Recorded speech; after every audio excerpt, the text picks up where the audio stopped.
우리는 계속해서 요한계시록의 말씀들을 함께 살피면서 은혜의 시간들을 나누고 있습니다. 특별히 최근에는 계시록 6장을 통해서 하나님께서 성령을 통해 사도 요한에게 보여주신 여러 가지 징조들에 관한 것들을 우리가 살펴보았습니다. 기억하고 계시리라 여깁니다. 하나님께서 사도 요한에게 보여주신 이 여러 가지 징조들은 허상과 허구가 아닌 바로 하나님의 심판의 때, 즉 예수님께서 이 땅에 다시 오실 그때 즈음에 우리가 살고 있는 이 지구상에서 주님의 다시 오심의 때를 알리는 신호로 쓰일 징조들이다 라고 하였습니다. 어떠한 징조들이다 라고 했습니까? 거짓 선지자들이 출현하는 징조라 했습니다. 지난주 목요일 교회에서 업무를 좀 보다가 식사를 하기 위해서 집으로 돌아가려고 교회 출입문 쪽을 나갔는데 큰 비닐봉지와 그 안에 박스 하나가 들어있어요. 교회 문 앞에 누가 이런 걸 갖다 놓았을까? 또 이것이 무엇일까? 교회 문 앞에 놓여져 있는 것이기에 제가 좀 내용물을 확인하려고 그것을 개봉해 봤어요. 그랬더니 장문의 편지 한 장이 그 박스 위에 붙여져 있습니다. 목사님, 제가 일면식도 없는 사람이나 이렇게 목사님께 서신과 이 선물을 드리는 것은 마지막 때가 가까워졌기 때문입니다. 이렇게 시작하면서 계시록을 바르게 알고 하나님의 사인들을 바르게 깨달아야 구원받고 천국 갈 수 있다는 거예요. 다 맞는 얘기잖아요. 그런데 이러한 내용들 적은 책을 그래서 제가 목사님께 선물하고 싶습니다. 그래서 마지막에 신천지 마태지파. 얼마나 대담해졌는지 모르겠어요.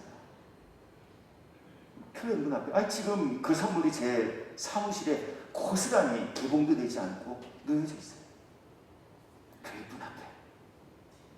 신천지가 와서 10권의 도서를 박스에 담아서 장문에 편지를 써서 놓고 가는 이 작금의 상황들이에요. 교회와 목사를 타깃으로 삼고 이렇게 교회에 찾아와서 목사까지도 미혹하려는 이 거짓 교사들이 죄송합니다만 성도들을 대상으로는 얼마나 더 그릇된 길로 인도하기 위해 유혹하며 미혹하는 마수의 손길과 방법들을 뻗치지 않겠는가라고 하는 거예요. 뭐 목사라고 다 잘하는 것은 아닙니다. 뭐 목사라고 다 완전한 것은 아니에요. 그럼에도 불구하고 말씀을 읽고 말씀을 묵상하고 성도들에게 말씀을 선포하기 위해 말씀을 연구하는 이 목사들의 대상으로 하여금 신천지가 목사들을 신천지로 영입하고 유혹하기 위해 이러한 마술을 뻗치는 이러한 시대에 과연 성도들에게는 어떠한 일들을 더 안이하지 않을까 한번 생각해 보았어요. 두 번째, 이 땅에서 하나님께서 각 사람들의 마음속에서 화평을 빼앗아 가십니다. 서로 미워하고 시기함으로 심지어는 사람을 죽이는 이러한 사건들이 많이 발생하게 되어질 것이다 라고 하셨습니다.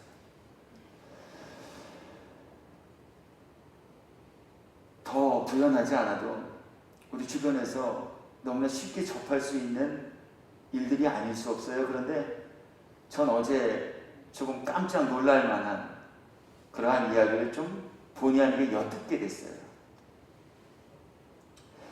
교회 오는 길에 앞에서 횡단보도에서 차량이 없을 때를 좀 기다리고 있는데 어떤 분이 전화를 하면서 걸어오셔요.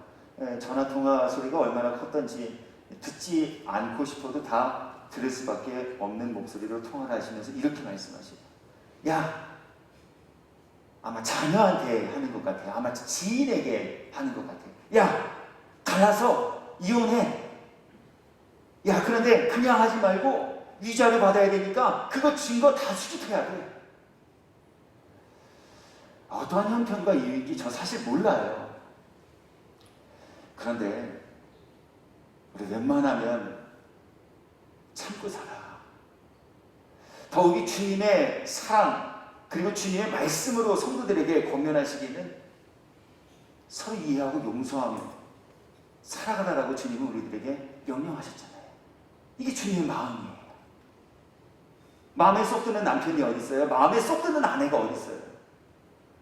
다 마음에 안 들어요. 다 마음에 안 드는 부분들도 있어요. 그렇지만 주님은 사랑은 모든 죄와 허다한 허물을 덮느니라 말씀하시며 서로 사랑하며 살으라고 말씀하시죠. 또 우리가 인류학적으로도 서로 이해하고 용서하고 부딪힘이 있지만 그것을 용납해주며 사랑하고 사는 게 아름답고 합당한 모습임을 다 알고 있어요. 그런데 야, 이혼해. 위자료 받기 위해서 증거 수집해. 그 공증도 받아놔야 된대. 이렇게 권면하고 지시하는 그 전화 통화하는 내용을 제가 들으면서 이제는 우리 사람들의 마음속에 점점 이해가, 관용이, 사랑이, 서로 화평하며 살고자 하는 마음의 소원과 생각들이 자취를 감춰버리고 있구나. 주님의 말씀이 문자 그대로 우리들이 살아가는 이 현실 사회 속에서 고스란히 실현되고 있구나. 또 한 번 느끼게 되었어요. 주님은 또 말씀을 통해 주님의 다시 오신 때가 가까워지면 가까워질수록 세상의 경제가 다 어려워지게 된다고 하셨어요. 그리고 각종 자연재해 때문에 전 인류에게 식량난이라는 고통의 시간들이 찾아오게 될 것이다 라고 예고하셨어요. 뉴스를 접하신 분들도 계실지 모르겠습니다. 저는 오늘 새벽 6시에 뉴스를 좀 접하게 되었는데요. 비 안 오는 오만이라는 나라가 있어요. 이 나라는 비가 잘 오지 않는 나라예요. 비 안 오는 오만, 그곳에 하루에 3년치의 비가 퍼부었다. 초유의 재앙. 초토화되어 버렸어요. 삶의 터전을 순식간에 잃어버렸어요. 3년치 비가 한꺼번에 내렸대요. 노아의 홍수와 같은 혼란스러움이 이 오만이라는 나라에 있었을 거예요. 농경지도 유실됐을 거예요. 산업시설도 다 파괴되었을 거예요. 먹고 살 길이 막막해졌을 게 분명해요. 또 접하셨지요? 엊그제는 일본에서 또 지진이 발생했습니다.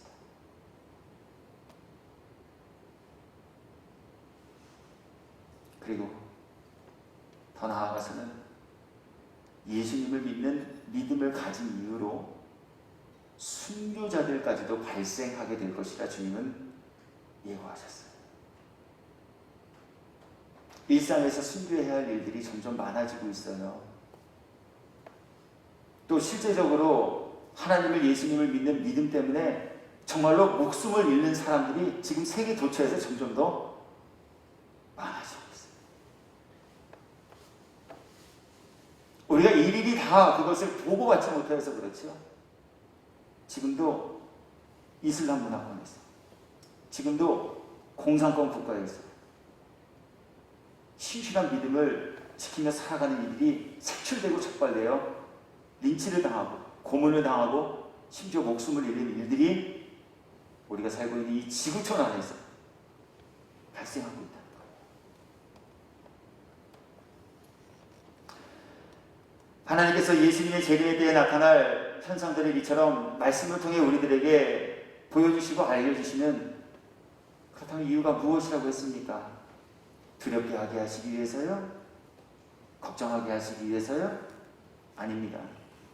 주님께서 이미 예고하신 이러한 징조들이 우리들의 주변에서 발생되어지는 것을 보면서 우리는 주님의 다시 오심의 때가 점점 임박하여지고 있구나 라고 하는 시기를 분별하는 이들로 삼으시기 위해서 이것을 미리 예고하셨고, 또 그것을 보면서 주님의 다시 오심의 때가 점점 가까워지고 있으니 정신을 차리고 깨어 기도하고 주님의 다시 오심의 때를 예비하고 준비하여 천국 백성으로 삼으시기 위해 주님은 이러한 마지막 때에 나타날 여러 가지 현상과 징조들을 이미 우리들에게 보이시고 예고하셨다는 거예요. 그러므로 우리 모두가 말씀을 전하고 또 이러한 말씀을 들을 때마다 말씀이 깨달아지고 또 정말 말씀이 믿어지는 우리 은혜를 구하고 있는 이들이 되시어서 시대를 분별하는 삶, 그리고 깨어 기도함으로 주님 다시 오실 그때를 예비하여 천국에서 구원과 영생의 복락을 입고 누리며 사시기에 합당한 성도 모두가 되기를 예수님의 이름으로 축복합니다. 말씀 나누게 하신 이유가 바로 여기 있어요. 그리고 이제 주님은 오늘 본문을 통해 하나님께서 작정하시고 행하실 우리를 두렵게 할 만한 이러한 여러 가지 환난과 재앙으로부터 피할 길로 인도함을 받을 사람들이 이 땅 하심을 우리들에게 알리시면서 누가 하나님의 행하실 환난과 진노의 재앙으로부터 피할 길로 인도함을 받기에 합당한 이들인가 라고 하는 것을 우리에게 교훈하고 있습니다. 다시 우리에게 허락하여 주신 본문 계시록 7장 1절부터 3절을 읽어드립니다. 제가 조금 힘주어서 읽어드리는 구절을 잘 귀담아 들어보시길 바랍니다. 누가 하나님의 진노와 재앙으로부터 피할 길로 인도함을 받는 복된 이들인가? 누가 하나님의 은혜를 입은 이들인가? 라고 하는 부분에 관하여 주님은 이렇게 알리십니다. 이 이후에 내가 네 천사가 네 땅 모퉁이에 선 것을 보니 땅의 사방의 바람을 붙잡아 바람으로 하여금 땅에나 바다에나 각종 나무에 불지 못하게 하더라. 주님이 무언가 일을 행하시기 위해 텀을 주고 계시다는 거예요. 잠깐의 휴식 시간을 지금 갖고 계시다라고 하는 거예요. 지금 천사들을 통하여서 온 인류에게 불어닥칠 하나님의 예고하신 진노와 재앙이 임하지 못하도록 그 재앙을 가지고 온 천사를 사방 네 기둥이 동서남북에서 지금 붙잡고 계시다는 거예요.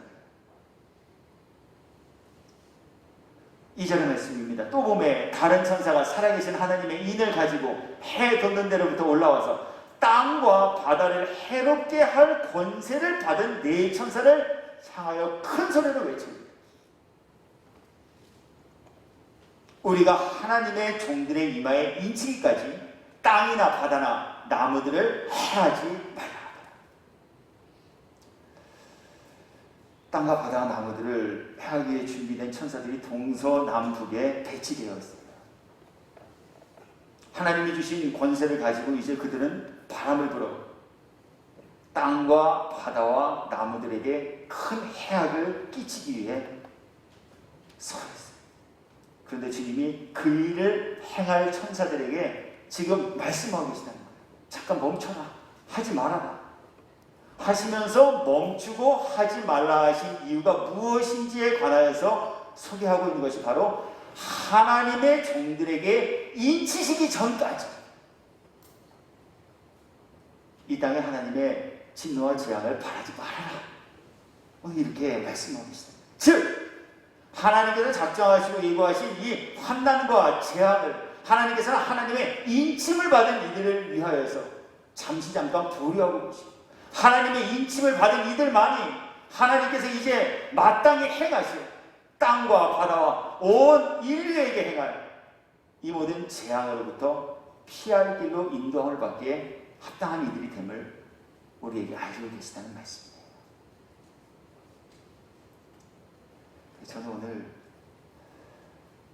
말씀의 제목을 인침받은 사람들이다 라고 정하였어요. 그리고 오늘 주님이 이 말씀을 우리들에게 전하고 나누게 하신 이유는 딱 한 가지예요. 하나님의 인침을 받은 이들이 되시라는 거예요. 다른 교훈이 없어요. 이것이 교훈이자 이것이 주제이자 이것이 결론이에요. 하나님의 인침을 받은 이들이 되어서 하나님께서 장차 이 땅에 재앙과 환난을 보내실 때 하나님께서 보내시는 그 재앙과 환난으로부터 피할 길로 인도함을 받는 복된 이들이 되라. 오늘 우리들에게 이것 알리시고 깨닫게 하시고 믿게 하시고 교훈하시기에 이 말씀을 여기에 기록하고 나누게 하고 계시다라고 하는 거예요.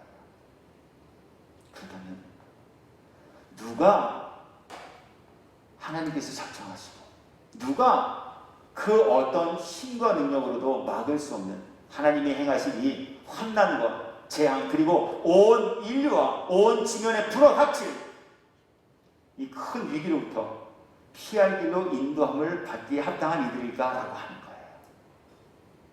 그에 관하여 본문은 저와 여러분 모두에게 하나님의 종들이다 이렇게 알리고 계십니다. 다시 말씀 읽어드릴게요. 땅과 바다를 해롭게 할 권세를 받은 네 천사를 향하여 큰 소리를 외쳐 이르되 우리가 우리 하나님의 종들의 이마에 인치기까지 땅이나 바다나 나무들을 해하지 말라.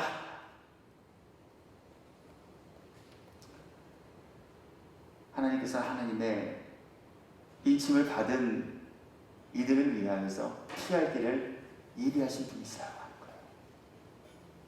하나님께로부터 인침을 받은 이들에게는 하나님이 작정하신 해를 입지 않도록 보호해 주시겠다라고 하는 말씀입니다.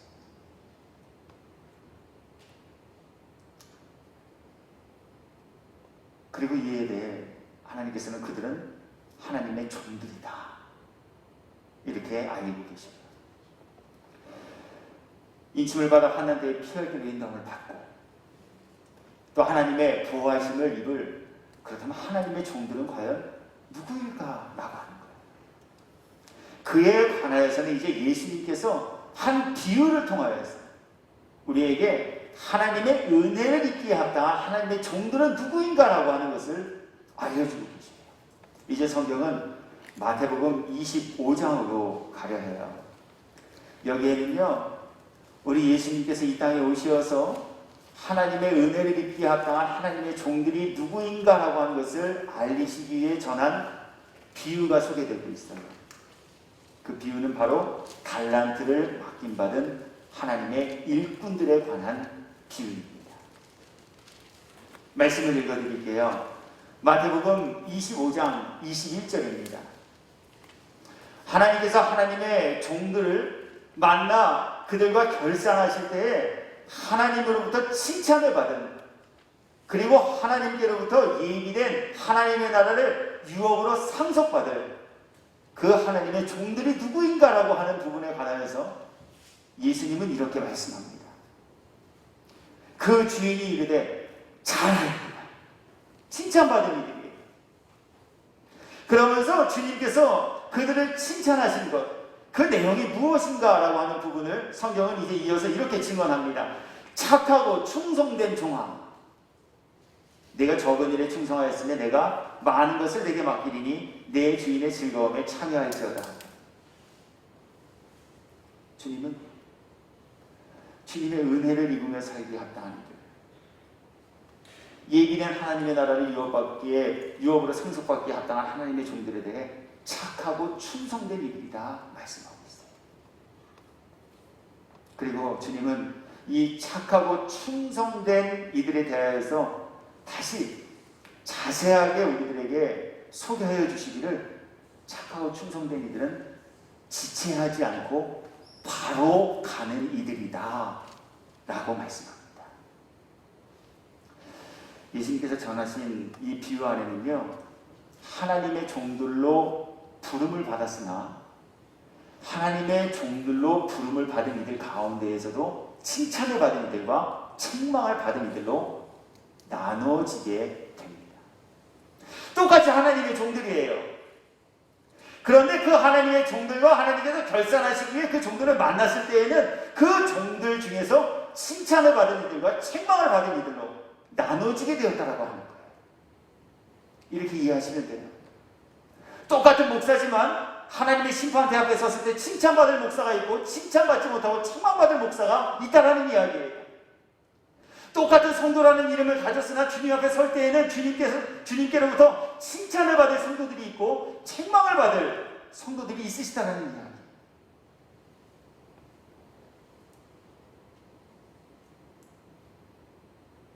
이 두 부류는 모두 하나님의 종으로 부름을 입었으나 칭찬받은 이와 이처럼 책망받은 이로 나눠지게 된다라고 하셨는데, 이들이 칭찬받은 근거에 대하여서 주님은 바로 이들이 바로 같다라고 하는 것을 알고 계시다라고 하는 거예요.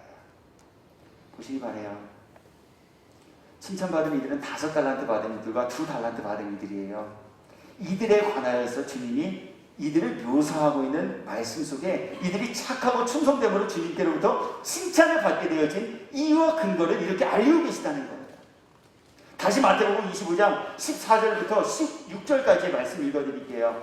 또 어떤 사람이 타국에 갈 때 그 종들을 불러 자기 소유를 맡긴 것 같으니 각각 그 재능대로 한 사람에게는 금 5달란트를, 한 사람에게는 2달란트를, 한 사람에게는 1달란트를 주고 떠났더니 5달란트 받은 자는 바로 가서 그것으로 장사하여 또 5달란트를 남기고 2달란트를 받은 자도 그같이 하여. 그같이 했다는 게 뭐예요? 그도 바로 갔다는 얘기예요. 그도 바로 가서 장사하여 또 2달란트를 남기고. 그랬더니 주님이 주인으로 다시 돌아와 종들과 결산하며 바로 가서 갑절로 남긴 이들을 칭찬하시고 그들을 천국으로 인도하여 주셨다고 하는 거예요. 성경의 한 구절 한 구절은요, 하나님의 경륜과 하나님의 지혜를 우리 인생들에게 알리시고 깨닫게 하시기 위하여서 기록된 거예요. 그래서 이 비유에서도요, 주님은 그들이 가서 달란트를 갑절로 남기고 왔다, 그래서 칭찬을 받았다, 그래서 그들이 착하고 충성된 종이 되었다, 이렇게 말씀하지 아니하시고 굳이 그들이 달란트를 받고 난 이후에 바로 가서 라고 하는 수식어를 붙여놓고 계시다는 거예요. 보시기 바래요. 그들에게 달란트를 받으니 갑절로 남겨 주님께 돌아와 주님께로부터 착하고 충성된 종이라 칭찬을 받게 되었다. 이래도 내용이 전혀 어색하지 않잖아요. 이래도 충분히 다 이해가 되어져요. 그런데 성경은 굳이 예수님의 입을 열어 그들이 그 달란트를 받는 그 즉시 지체하지 아니하고 머무르지 아니하고 바로 가서 그 달란트로 장사하여 갑절로 남김에 착하고 충성된 종이 되었다라고 알리고 계시다는 거예요. 이것은 주님께로부터 칭찬받기에 합당한 착하고 충성된 종들은 주님께로부터 받은 바 달란트, 은사, 그리고 마땅히 행하여야 할 사명, 그것을 행함에 있어 지체 없이 그 일을 감당하는 이들이 됨을 우리들에게 알리시기 위해서 이 수식어를 여기에 붙여놓고 계시다라고 하는 거예요. 그들이 어쩌다가 그렇다면 지체 없이 달란트를 받는 즉시 가서 그 달란트를 장사하여 갑절로 남김으로 착하고 충성된 이들이 되어질 수 있었을까요? 그 이유는 다른 데 없어요. 그들은 잠시 후, 그리고 무엇보다 내일이 내 것이 아닌 주님의 것임을 깨닫고 믿는 믿음을 가진 이들이 되었기 때문에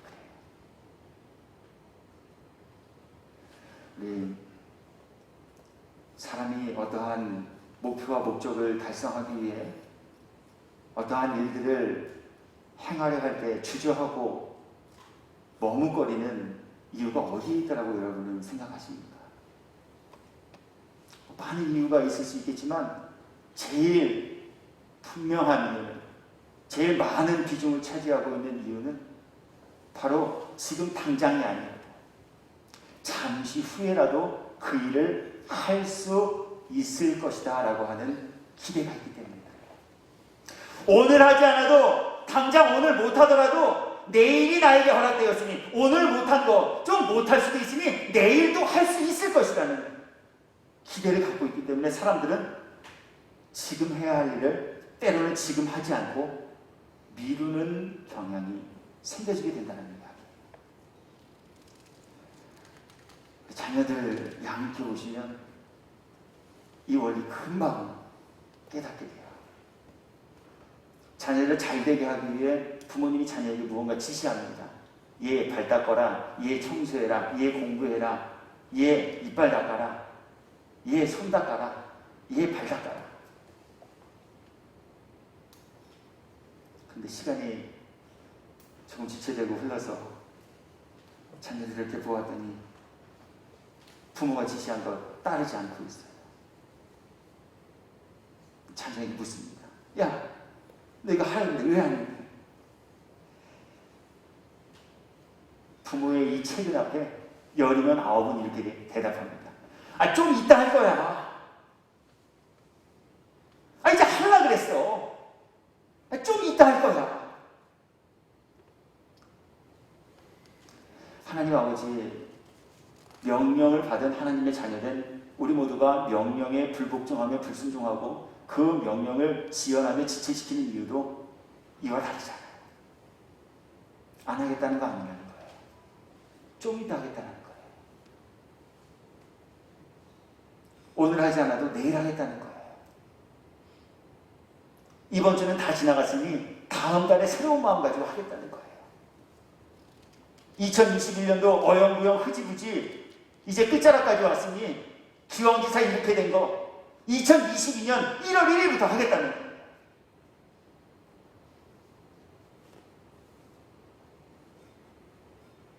이 변명의 근거는 앞서 말씀드렸듯이 잠시 후에도, 내일도, 다음 주에도, 내년에도 내가 숨쉬고 살고 있을 것이다 라고 하는 확신이기 때문에 그래요. 만일 우리에게 내일이 보장되어져 있지 않다면 어느 누가 감히 내일 하겠습니다 라고 말할 수 있겠는가라고 하는 거예요. 우리에게 다음 달이 보장되어져 있지 않다면, 우리에게 내년이 보장되어지지 않다면 어느 누가 감히 오늘 할 일을 다음 주에, 다음 달에, 내년에 할 것이다라고 다짐할 수 있겠는가라고 하는 거예요. 그러나 많은 사람들은 생각해요. 내일도 또 나에게 내일의 날이 찾아오게 되어질 것이다 라고 말이에요.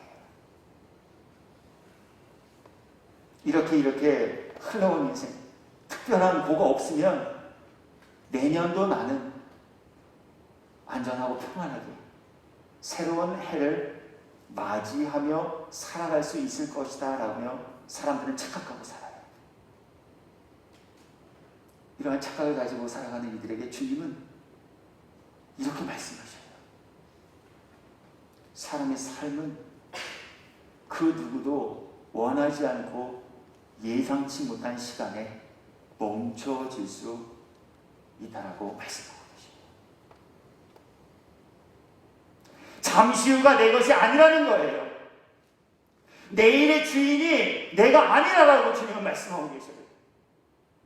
사람을 살리고 죽이는, 사람의 순위부터 삶을 연명해 나갈 수 있는, 삶을 지속해 나갈 수 있는 그 권세와 능력과 힘이 우리 사람에게 있지 않다라고 주님은 분명하게 말씀하셔요.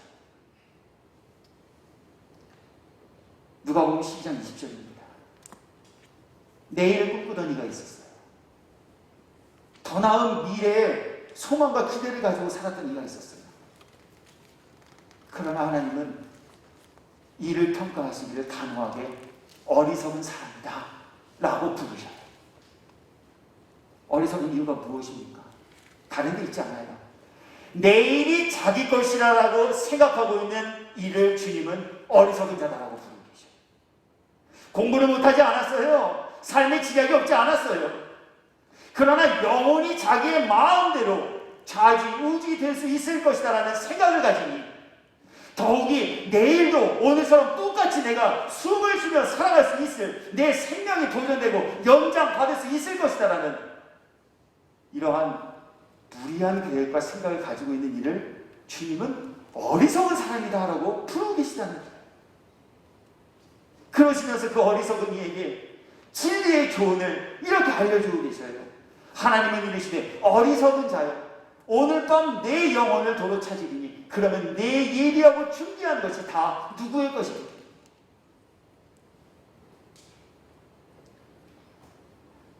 그래서 주님은요, 우리에게 무엇을 하기보다 우리에게 무엇이 되어지기보다 나의 영혼과 나의 삶은 내 것이 아니라 주권이 하나님께 있음을 깨닫고 믿는 믿음을 가진 이들이 되라 명령하고 계셔요.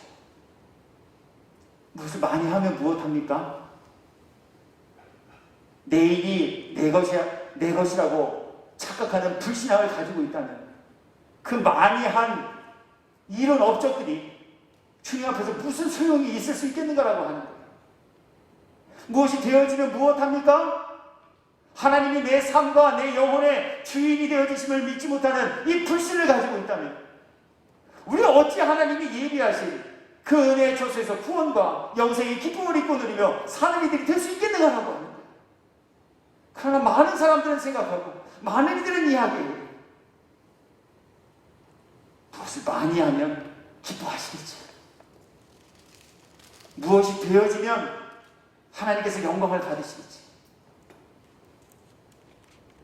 이러한 이들에게 오늘 주님,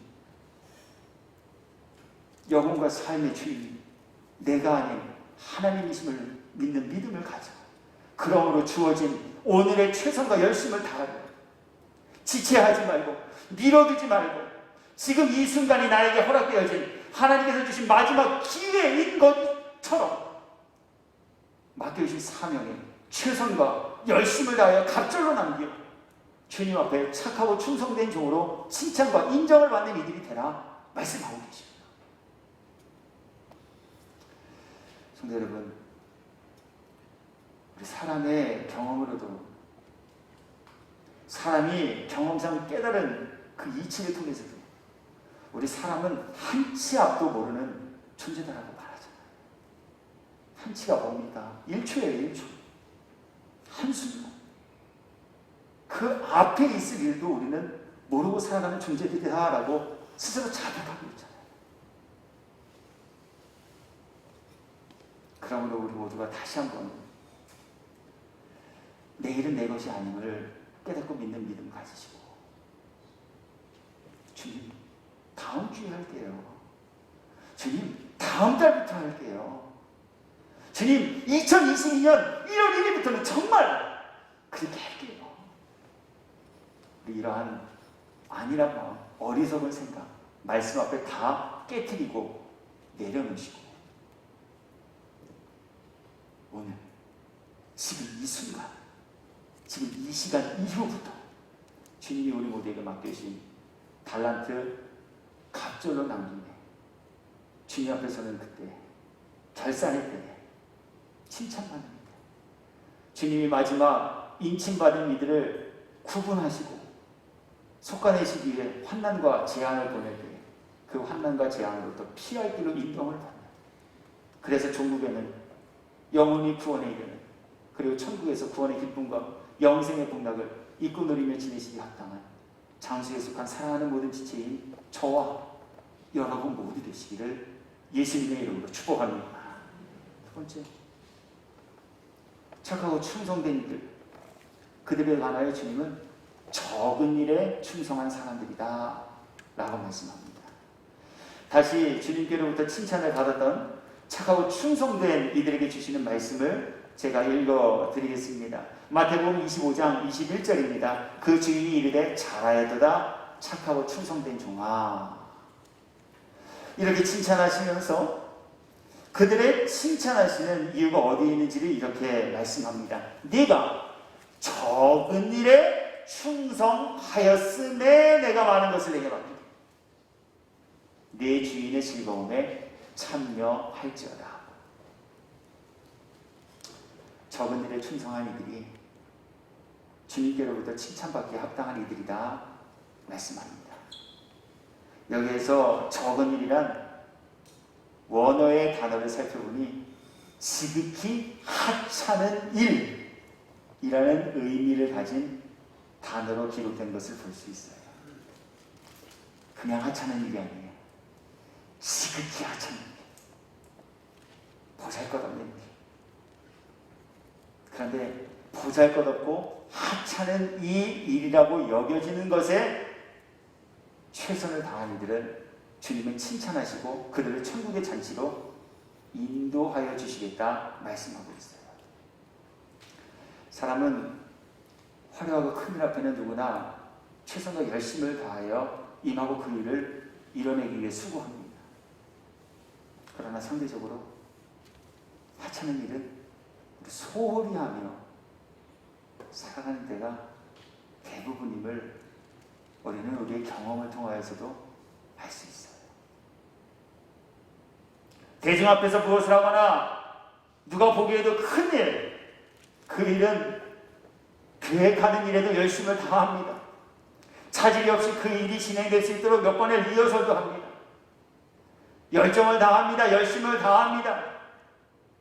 그러나 누가 보아도, 내가 보기에도 남이 보기에도, 남이 보기에도 내가 보기에도 하찮다라고 여겨지는 지극히 적은 일은 우리 소홀히 하며 보낼 때가 있다라고 하는 거예요. 그래서요, 예배도 그래요. 그래서요, 주님의 이름으로 행하는 봉사도 그래요. 그래서요, 주께서 맡겨주신 직임과 직무를 감당하는 헌신, 사명 행할 때에도 이러한 원리들이 우리들에게 적용되어질 때 많아요. 언제부터 주일 오전 예배가 주일 대예배가 됐습니까? 그럼 주일 오전 예배가 주일 대예배면 주일 오후 예배는 주일 중예배입니까? 주일 오전 예배가 주일 대예배라면 수요일 예배는 소예배입니까?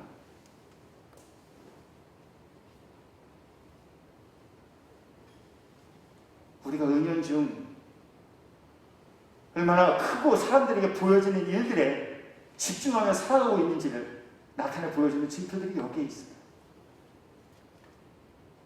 그래서 주일 낮 예배를 빠지면 마치 하나님께로부터 큰 죄를 범하며 살아가는 것처럼 두려워하지만 하나님께 드려야 할 각종 예배드림에는 우리 소홀히 하며 지낼 때 얼마나 많은지 몰라요.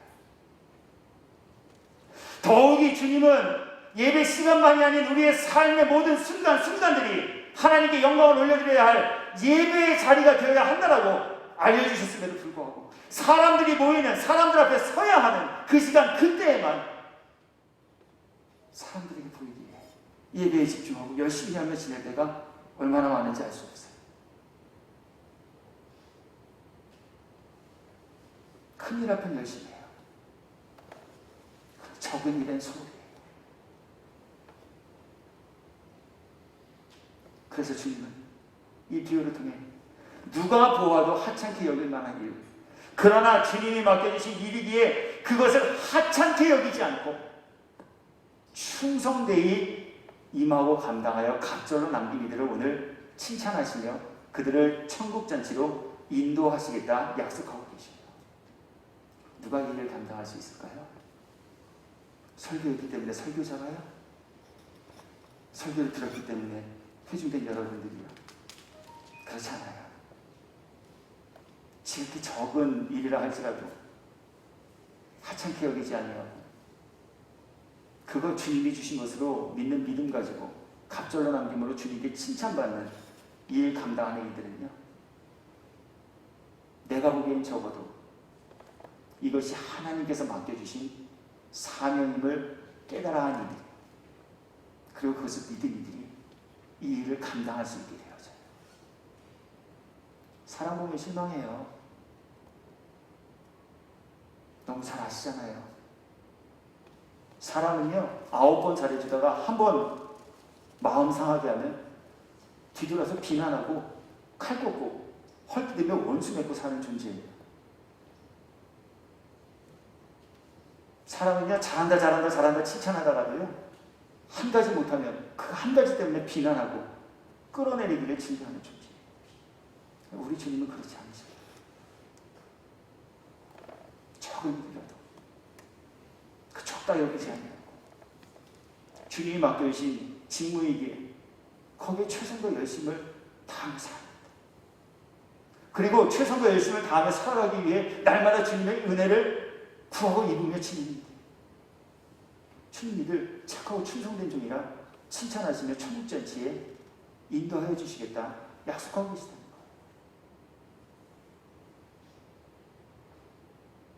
그리고 기준을 사람이 아닌 그렇게 하나님께 둔 이들만이 주님이 맡겨주신 일이 비록 하찮은 것처럼 보일지 모르나 그 일의 최선과 열심을 다함으로 주님께로부터 칭찬받는 이들이 될 수 있다 말씀하셔요.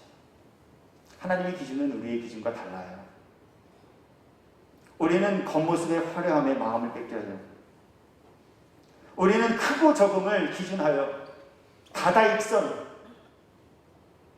크고 많은 것을 좋아하는 성품을 가진 존재예요. 그러나 주님은 성경 어디에서도 크고 많은 것을 칭찬치 않으셨어요. 착하고 충성된 이들이라면 5달란트 받은 이와 2달란트 받은 이들을 똑같이 칭찬하셨어요. 주님은 소아시아 7개 교회에게 주신 말씀을 통하여서도 빌라델피아 교회보다 훨씬 교세가 크고 더 많은 일들을 행했던 교회들은 책망하시면서도 빌라델피아 교회에게 내가 비록 적은 능력을 가졌으나 내 이름을 배반하지 아니하고 믿음을 지킨 이들을 되려 칭찬하시며 그들에게 그 누구도 열고 닫을 수 없는 구원의 문, 다윗의 문을 열어두셨다라고 약속하고 계십니다. 그래서 주님의 기준으로 세상과 사물을 보지 않으면 사람의 기준으로 주님의 일을 해석하려다 보면 우리는 이러한 오류에 빠지기 쉽습니다. 뭔가 많은 일을 해야 할 것만 같아요. 뭔가 큰 일을 해야 할 것만 같아요. 세상과 사람들이 정해놓은 기준처럼 적은 일은 조금 소홀히 하고 큰 일부터 먼저 행하고 감당함이 더 귀하고 좋은 길이라 우리 생각할 수 있어요. 그러나 주님은 계속하여 우리들에게 말씀하시기를 네가 작은 일에 충성하였으니 내게 많은 것을 받기. 작은 것에도 충성하지 아니하면 큰 일도 충성치 못한다는 이야기. 그래서 우리들에게 적은 일에 충성하여 착하고 충성된 주님의 일꾼 모두가 되라 오늘 말씀하여 주고 계시네요. 성도 여러분, 우리 오늘 주신 이 교훈처럼 우리 모두가 주님이 맡겨주신 직임 귀하게 여길 수 있는 마음과 믿음 가지시고 무엇보다 우리 사람의 기준으로 보기에는 소홀히 여기고 하찮게 볼 만한 일이라 할지라도 주님이 맡겨주셨습니다. 그거 우리 귀하게 여기는 마음 가지시고 맡겨주신 직임 잘 감당하시는 것, 주님과 결산하는 그때 주님을 대면해야 하는 그 자리에서 책망받고 외면당하여 바깥 어두운 데 내어 죽게 슬픔을 이들 되지 마시고 잘했다. 주님께로부터 칭찬받은 이들을 위하여 얘기하신 천국에서 구원의 기쁨과 영생의 복락을 입고 누리며 사시기에 합당한 성도 되기를 주의 이름으로 축복합니다. 실제 말씀 정리해요.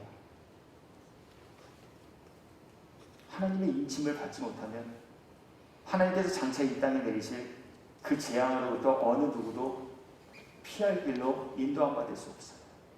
고난이에요. 고통이에요. 그 고난과 고통 때문에 믿음 저버리게 되는 불상사를 겪게 되어질지도 몰라요. 저 요즘 기도해요. 하나님, 제가 계시록을 연구하고 준비하고 설교하면서 정말 이러한 고난이 내게 임하지 않게 되기를 내가 기도합니다. 그리고 무엇보다 하나님, 저는 그래도 좀 감당할 수 있을 것 같은데 이러한 고난이 제 자녀에게, 제 후손들에게 임하게 되지 않기를 원합니다. 얼마나 고통스럽겠어요. 이제 이후로 말씀을 살피다 보면 짐승의 인 666을 받지 아니하면 매매도 할 수 없고, 짐승의 일 경배하지 아니하면 며칠은 다 죽여버리는 이러한 시대까지도 우리가 만나게 되어진다라고 주님이 예고하셨는데, 우리가 그런 일 만나면 얼마나 두려워요. 그 고문 앞에서 고통 때문에 주님 부인할 수도 있잖아요. 여태까지 잘 가져놓은 믿음 한 번에 다 날리고 지옥 가게 될지도 모르잖아요. 얼마나 두려워요.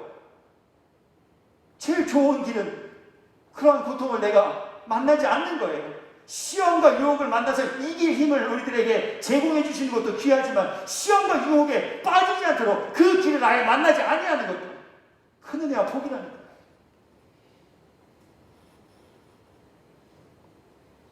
주님은 그 은혜와 복을 우리들에게 허락하시기에, 그 은혜와 복이 우리들이 누구인가? 그들은 하나님의 종들로서 하나님께로부터 인침을 받은 것들입니다. 하나님의 종들은 똑같은 종들인 것 같으나 다 똑같지 않습니다. 악하고 게으른 종이 아닌 착하고 충성된 이들이 하나님께로부터 환난날에 피할 길로 인도함을 받은 은혜의 분이들입니다. 종이라고 다 같은 종이 아닙니다. 하나님께서 내게 맡겨주신 지극히 소홀히 여기고 지극히 적은 일로 보여지는 그것에도 주님이 맡겨주셨기에 그것을 생명을 다하여 완수하며 이뤄가는 이들, 그들에게 주님은 피할 길을 인도하신 은혜와 복을 주시는 분이십니다. 이것 우리들에게 교훈하시며 알게 하여 주셨으니, 우리 믿음 가지시고 맡겨주신 책임 사명 충성되이 잘 감당하여 각절로 남기는 저와 여러분 모두가 되셔서 정말 우리 주님 그 면전에 설 때 주님께로부터 칭찬받고 주님께로부터 위로받으시고 주님이 얘기하신 천국의 처소에서 영생의 복을 잊고 누리며 지내시는 천국 백성 모두이시기를 예수 그리스도의 이름으로 축원합니다.